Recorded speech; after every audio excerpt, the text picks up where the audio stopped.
बिस्मिल्लाहिर्रहमानिर्रहीम। अस्सलामु अलैकुम जुले दोस्तों, उम्मीद है आप सब खैरियत से होंगे। दोस्तों, हम सभी जानते हैं कि इंसान बग़ैर मिल्लत के ज़िंदा नहीं रह सकता।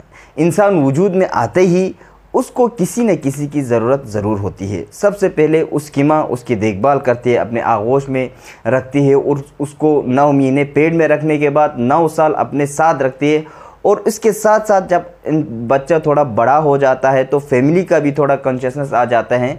तो फैमिली में एक वालिद या एक बाप उनके ऊपर रहनुमा करते हैं, सरपरस्त आला होते हैं, क्योंकि वो एक तो ब्रेड अर्नर भी होता है और साथ ही साथ वो अक़ल और शऊर भी रखते हैं। और अगर हम सोशली देखें, समाज के तौर पर भी देखें, तो कोई ना कोई आइडियोलॉजी, कोई ना कोई मकतब हमें ज़रूर गाइड कर रही होती है। या वो हो सकता है चाहे मुल्की हो, गैर मुल्की हो, या मजहबी हो, गैर मजहबी हो, बहुत सारे या उन आइडियोलॉजीज़ में से कोई ना कोई आइडियोलॉजी या कोई ना कोई मकतब हमें ज़रूर चला रहे होते हैं। लेकिन उन सारे मकतब को या उन सारे आइडियोलॉजीज़ को चलाने के लिए एक रहनुमा की ज़रूर मदद हमें लेने पड़ते हैं। जैसे कि हम मिसाल लेते हैं कि हमारे फैमिली में, जो मैंने पहले कहा, एक वालिद का या किसी ब्रेड अर्नर का होना बहुत ही ज़रूरी होता है और वो सारे फैमिली के यानी कि ख़ानदान के उमूर को चलाते हैं। और साथ ही साथ स्कूल में भी हम देख सकते हैं कि स्कूल के सारे उमूर को चलाने के लिए एक हेडमास्टर या प्रिंसिपल का होना बहुत ही ज़रूरी है। और इसी वजह से समाज में भी एक समाज को चलाने के लिए एक समाज में सरपरस्त आला, एक वली, एक लीडर का होना बहुत ही ज़रूरी है। जैसे कि हम सभी जानते हैं कि दुनिया में बहुत सारे सियासी नज़रियात पाए जाते हैं, जैसे कि कम्युनिज़म, फैसिज़म, डेमोक्रेसी, अरिस्टोक्रेसी वगैरह वगैरह। और हम सारे जानते भी हैं कि इन जैसे सियासी नज़रियात में किस तरह के हुकूमत या हुक्मरान पाए जाते हैं। लेकिन दोस्तों, बदकिस्मती से अगर हम शिया रिलीजन की बात करें, खुसूसन इस्लाम में, तो इमामत की बात यहाँ पे बहुत ही कम करते हैं। और इमामत का जो टॉपिक है, जो आइडियोलॉजी है या उनका जो नज़रिया है इमामत का, वो बहुत ही कम हम जिक्र करते हैं, जिसे अफलातून ने फ़िलोसफिकल किंग कहा है। और उनमें बहुत सारे जो एक समाज में जो लीडर होना चाहिए, एक लीडरशिप क्वालिटीज़ होना चाहिए, वो उन्होंने बहुत डिटेल में बयान किया है, जिसका अगर हम इमामत को पढ़ें तो थोड़ा हमें उसके साथ काफ़ी देखने को मिलता है। और साथ ही साथ अल फराबी ने भी इस निज़ाम को बहुत सराहा है। और इस हुकूमत को हमारे नबी करीम हज़रत मोहम्मद सल्लल्लाहु अलैहि वसल्लम ने मदीने में आज से 1400 साल पहले 10 साल तक ऐसी हुकूमत कायम की थी।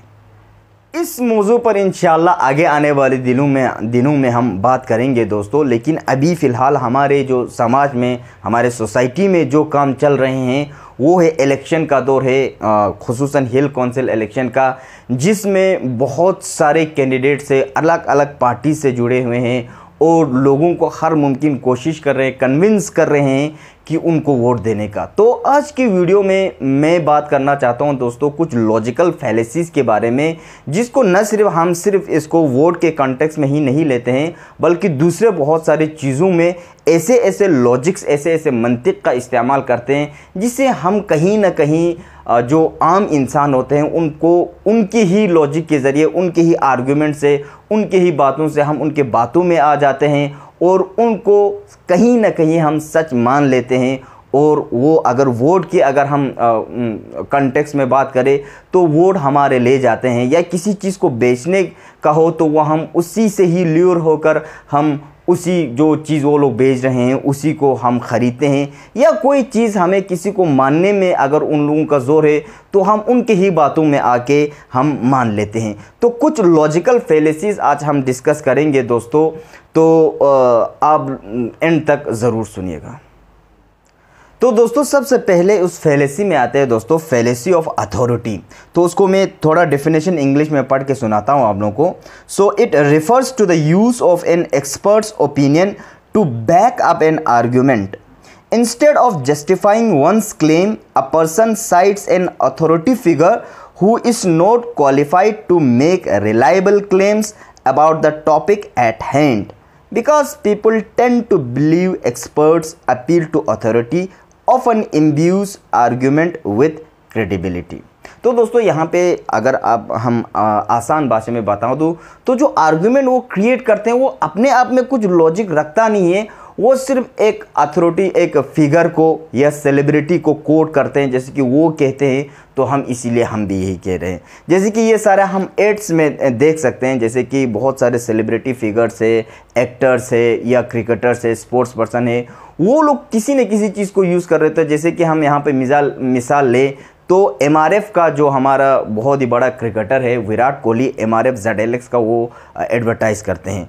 तो हालांकि वो इसमें एक्सपर्टीज़ नहीं रखता एमआरएफ के उस सारे फैक्ट्रीज़ में सारों में, लेकिन वो कहते हैं कि ये यूज़ करो तो हम सारे अटेंड करते हैं, चलो यूज़ करते हैं। या हमारा कोई फेवरेट सेलिब्रिटी ऐड में किसी भी चीज़ को बेच रहे हैं, किसी भी चीज़ को दिखा रहे हैं कि ये यूज़ करो तो अच्छा होगा, तो हम उसको यूज़ कर रहे होते हैं। और अगर रियलिटी में अगर देखा जाए तो वो सेलिब्रिटी ने शायद ज़िंदगी भर उस ऐड को, उस पार्टिकुलर चीज़ को यूज़ किया ही नहीं होगा, या रियलिटी में उन्होंने देखा ही नहीं होगा, बस सिर्फ उनको कहे तो वो लोग करते हैं, ऐड करते हैं, लेकिन ये सारा कुछ सच के साथ कुछ राबिता नहीं है।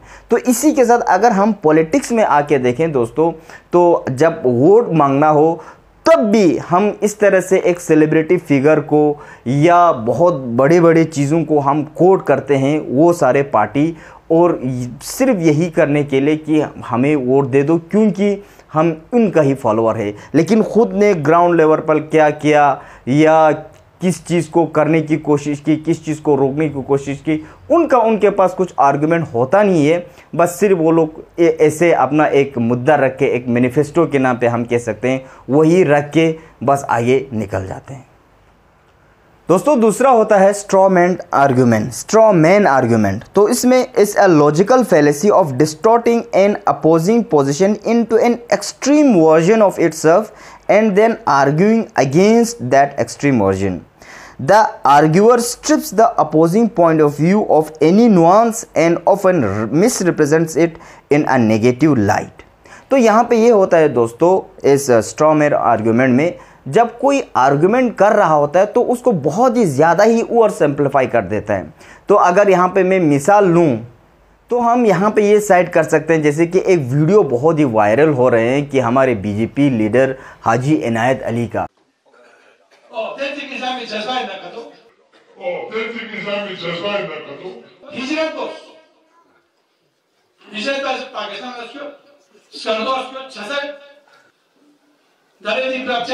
प्रोपोगंडा वाचा हिंदू इंदसा लो चांदा बसे हे चांदा बस केला हिंदू शेत ना कातो केला सेटू शेत ना कातो केला हराम शेत ना कातो नौकरी फॉर्म राशन बम फॉर्म लोगों में बिजली सरकार तांचो काफिरिस्तान चो सेटू तांचो हिंदुस्तान चो को आया ते तमिल ना कातो केला असली मुसलमान है लाभ तुझी ना कातो राशन में खाना बंद करो, तनख्वाह भी बंद करो, नौकरी छोड़ दो, हिजरत बस या चाचा में तेल भी बंद करो, सब कुछ इस वक्त बीजेपी सरकार दे रहा है, वही काफिर दे रहा है, वही मुसलमान का दुश्मन दे रहा है। अगर आपको प्रॉब्लम है तो हिजरत करो, इसके अलावा आपके पास कोई चारा। तो उनमें वो यही कह रहे हैं कि अगर आपको ये सारी चीज़ें पसंद नहीं हो तो आप कर दो, चले जाओ, ठीक है। तो ये यहाँ पे बहुत ही ज़्यादा उन्होंने आर्गुमेंट को, जो अपोजिंग आर्गुमेंट थे उनको बहुत ही ज़्यादा ओवर सिंप्लीफाई किया और ये कंक्लूजन लाया कि हम बिल्कुल यहाँ पे हिंदुस्तान में रहना नहीं चाहते हैं, क्योंकि हालांकि ये एक डेमोक्रेसी हिंदुस्तान है, तो किसी भी हम पार्टी को, किसी भी हम जो रूलिंग पार्टी में है उनको हम अपोज कर सकते हैं, उनके आइडियोलॉजी को हम अपोज कर सकते हैं, उनके एक्शंस को हम अपोज कर सकते हैं। यही तो डेमोक्रेसी की एक खूबसूरती है। लेकिन उन्होंने बहुत ही ज़्यादा ओवर सिंप्लीफाई कर दिया और ये यहाँ पे कंक्लूड कर दिया, Kargili people are about to leave Kargil, they hate the government of India. ये सारा कुछ उन्होंने कुछ नैरेटिव चलाने की कोशिश की। हालांकि सच देखा जाए तो स्कर्दों में भी अभी सिनेरियो ऐसा हो रहा है, वो लोग कह रहे हैं कि हम कारगिल जाना चाहते हैं। कारगिली लोग अगर स्कर्दों भेजेंगे यहाँ से, वहाँ से यहाँ आएंगे तो एक्सचेंज हो जाएगा, तो बहुत ही मुश्किल हो जाएगा। तो इस तरह से करते हैं हमारे पॉलिटिशियंस, तो ये सारा हमने ध्यान में रखना है। एक और फेलेसी है दोस्तों, एड वर्कंडियम। ये हमारे कारगिल में बहुत बार हमें देखने को मिलते हैं। तो जो वीडियो मैंने शेयर किया है, आप इस वीडियो को ज़रूर देखेगा। ये है एक हमारे कारगिल का ही अभी जो मॉडर्न जो चल रहा है, उसी मतलब अभी जो कॉन्टेक्स्ट में हिल काउंसिल कॉन्टेक्स्ट में ही चल रहे हैं, उसी में ही अपील कर रहे हैं एक मौलवी अपने जो सुनने वालों को। यही कह रहे हैं कि मौलवियों का हमें या उलमाओं का हमें भरम रखना होगा। अच्छा मार्जनिका गायुल तोबर हंचे पंदरे कोई अंता या यूरोप पिनुमाइंदे सोंग या मासन यंतस ओलमाई थोती जस्तान इज्जत जसे फिंग मना जो करंग अता डिस्ट्रिक्ट कारगिल का इफ्तिखार चिचेन फख्र चिचेन होगा। तो इसका पहले हम डेफिनेशन देख लेते हैं इसका। It's also called argument from prestige. The fallacy occurs when the reason from assenting to a statement is based on following the recommendation or advice of an improper authority। तो इस बात का बहुत ही ज़्यादा हमें ख्याल रखना होगा दोस्तों, क्योंकि जो हमारे समाज में जो अभी जो पॉलिटिक्स में किसी किसी जगह पे कई जगह पे या बहुत सारे जगहों पे हमने पास में तो बहुत देखा है कि उलमाओं का ज़्यादा हम इस्तेमाल करते हैं जो वोट गेन करने के लिए। तो इसमें यह होता है दोस्तों कि उलमा जो एक पब्लिक फिगर होता है और सारे मुसलमानों के बीच में वो एक बहुत ही इज्जतदार आदमी होता है और सारे लोग उसको इज्जत की निगाह से देखते हैं। जब कोई एक बहुत ही ऐसा अथॉरिटी आके हमें जब मुखातिब होकर आवाम को कहते हैं तो आवाम कुछ सोचते ही नहीं है, तो वो जो वहाँ पे बोलते हैं किसको वोट करना है तो उसी को वोट कर लेते हैं। लेकिन ये बहुत ही इनकम्पिटेंट जो हम तुलना करते हैं उलमा का और पॉलिटिक्स का, बहुत ही मुश्किल होता है। ऐसी बात नहीं है कि बहुत सारे उलमा भी ऐसे हैं जो पॉलिटिक्स का बहुत ही बेपेनी नज़र रखते हैं और अच्छी सोच रखते हैं और अच्छी समझ रखते हैं, बहुत अच्छे से पॉलिटिक्स खेलते हैं। लेकिन जो पॉलिटिक्स का जो स्ट्रक्चर है जो हम कारगिल में दिखाई दे रहे हैं, ये जो हमारा जो डेमोक्रेसी का जो स्ट्रक्चर है, उसको उलमा के जरिए लोगों को ये सारा पहुंचा देना, ये बहुत ही एक इनकम्पिटेंट जो तरीका है। और इस जो डिजर्विंग कैंडिडेट होते हैं वो निकलता हुआ, वो उभरता हुआ हमें दिखाई नहीं देता, क्योंकि ये सारे इमोशंस के बेसिस पर ही वोट ले लेते हैं एक बहुत ही बड़े फिगर को हमारे सामने रखकर।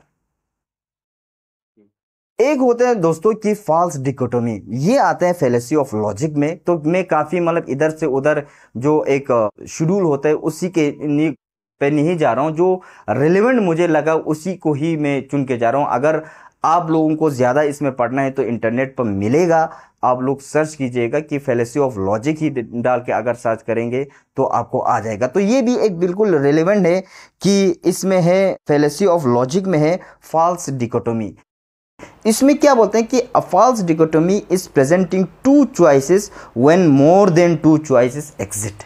तो ये बहुत ही हमें दिखाई देता है कि देखो, इसमें मिसाल हम ले सकते हैं कि आपने हमें वोट करना है तो करना है, वरना आपको जो अभी जो कारगिल में जो करंट सिनेरियो चल रहा है, ऐसे बोल रहे हैं कि बीजेपी आएगी, आरएसएस आएंगे तो हम बिल्कुल कुछ नहीं रहेंगे।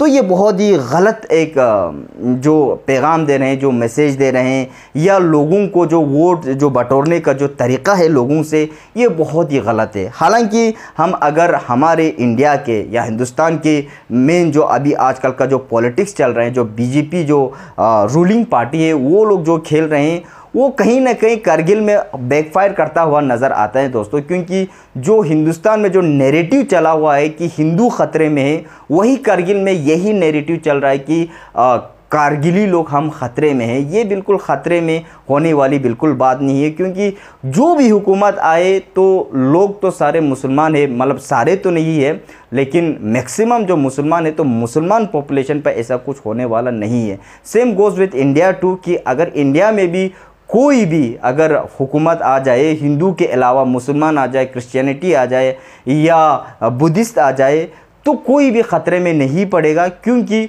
ज़्यादा जो मैक्सिमम नंबर ऑफ पॉपुलेशन जो इंडिया में पाए जाते हैं वो हिंदूज़ के ही पाए जाते हैं। तो ये एक बहुत ही फॉल्स डिकोटमी क्रिएट करते हैं। देखो, हमें वोट दे दो, हम मुसलमानों के रखवाले हैं, अगर आपने हमें वोट नहीं दिया तो ख़त्म हो जाएगा। सिर्फ दो ऑप्शन रखते हैं कि या तो आप हमारे साथ है या आप हमारे बिल्कुल खिलाफ है। तो तीसरा ऑप्शन भी हो सकता है, आपके साथ भी नहीं है, आपके खिलाफ भी नहीं है, हम तीसरे पार्टी को भी चूज़ कर सकते हैं। और साथ ही साथ हम इस रास्ते भी नहीं जाएंगे, इस रास्ते भी नहीं जाएंगे, तीसरा रास्ता हम चूज़ कर सकते हैं। बहुत सारे ऑप्शंस होते हैं, लेकिन ऐसे में हमें बहुत ही सतर्क रहना होगा कि वो लोग किस डिकोटमी का या हमारे सामने सिर्फ दो रास्ता रख रहे हैं, क्या इसके अलावा भी हमारे पास कुछ और रास्ते हैं, ये हमें खुद से सोचना होगा दोस्तों। मैं फेलेसी ऑफ इमोशंस में एक दो ही पॉइंट रखना चाहूँगा। एक तो है अपील टू ट्रेडिशन,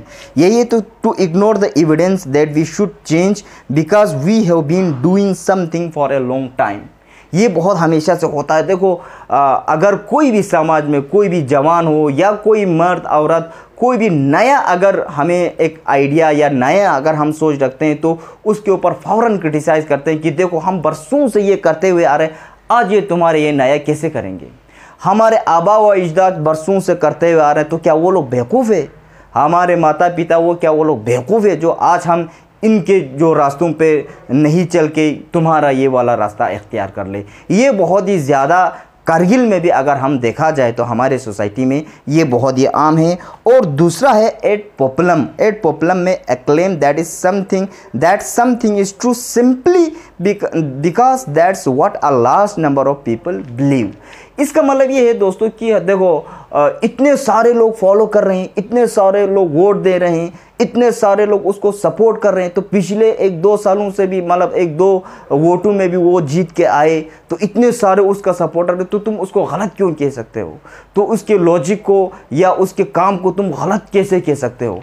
क्योंकि उसने तो इतना सारा उसके साथ लोग है। ये पॉपुलैरिटी को देख के हमने वोट करना या पॉपुलैरिटी को देख के उसके पीछे जाना या उसको सपोर्ट करना या उसको ही पॉपुलैरिटी के बेसिस पे ही उसको सामने लाना या उसके लिए वोट मांगना। इसका एग्जांपल हम पाकिस्तान के जो पिछला जो प्राइम मिनिस्टर था वो ले सकते हैं, लेकिन अभी यहाँ पे इतना ज़्यादा टाइम नहीं है। तो लास्ट में है दोस्तों कि appeal to pity a fallacy in which someone tries to win support for an argument और idea by exploiting one's opponent's feeling of pity or guilt. The attempt to distract from the truth of the conclusion by the use of pity. यहाँ पे emotions का इस्तेमाल करते हैं सामने, या वो कुछ एक्टिंग कर लेते हैं, रोने की एक्टिंग कर लेते हैं, या ऐसे बोलते हैं कि हमने ऐसा ऐसा किया, या यही एक नैरेटिव चलाएंगे कि मुसलमान ख़तरे में हैं या हिंदू ख़तरे में हैं, हम ख़तरे में हैं।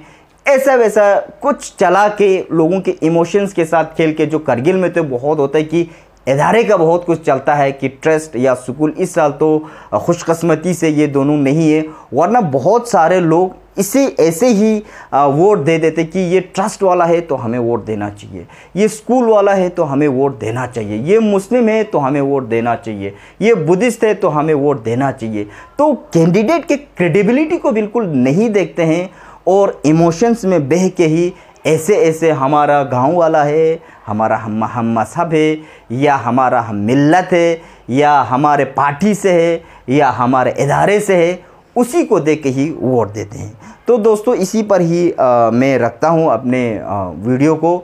तो उम्मीद है अगर आप लोग जाएंगे वोट देने, ज़रूर जाना, और जब वोट देने जाएंगे तो इन चीज़ों का भी ख्याल रखना, और आप जिस कॉन्स्टिट्यूएंसी में से या जिस गांव में आप वोट देने जाएंगे तो प्लीज़ इन सारों को एक बार सोच के समझ के अपना जो कैंडिडेट है उनको ज़रूर अच्छे से चुनिएगा, क्योंकि 5 साल मैटर करता है हमारे गांव का, आपके गांव का, हमारे समाज का, या हमारे पूरे डिस्ट्रिक्ट का। और ये 5 साल आने वाले कहीं सालों तक छा सकते हैं, क्योंकि एक शेर भी है ना कि लम्हों ने ख़ता की, सदियों ने सज़ा पाई, ऐसा कुछ शेर है। तो ये जो लम्हे में अगर जो लम्हों की गलती अगर हम करेंगे तो बहुत सारे पीढ़ी सज़ा हम भुगतेंगे। तो इसी पर मैं आप लोगों से अलविदा लेता हूं दोस्तों। उम्मीद है आप लोगों को वीडियो पसंद आई होगी। तो अगर आप यहां तक पहुंच ही चुके हैं, तो वैसे तो मैं ज़्यादा बोलता नहीं हूं, स्टिल आज बोल देता हूं कि आज वीडियो भी काफ़ी लंबी हो गई है, तो सब्सक्राइब ज़रूर करते हुए जाना। अपना ख्याल रखिएगा। खुदा हाफिज़।